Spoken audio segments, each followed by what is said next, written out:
In this lecture, we will see how we can summarize our values differently. The first thing I want to do is to clear this pivot table. So on pivot table analyze, we have an option called clear, and we can simply clear all, and that takes away all the filter, column, rows, and values that we have selected. So let's do this afresh.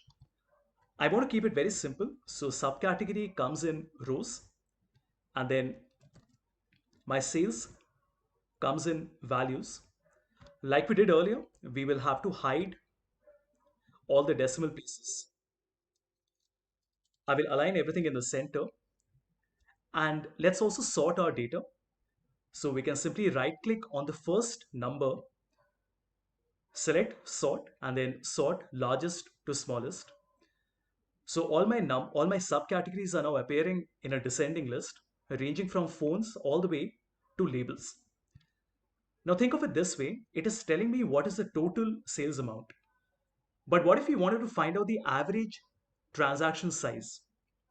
To do that, we can drag sales into values one more time, and I'm going to do this a third time.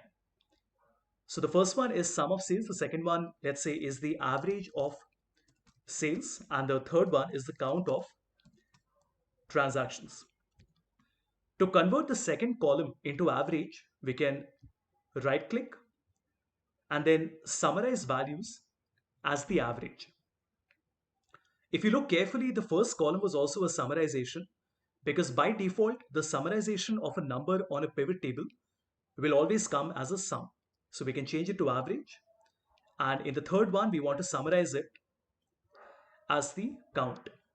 And now it is telling us that for phones, there were 3,357 transactions. The average ticket size of each of these transactions was 508. And the total sum was 1,706,824.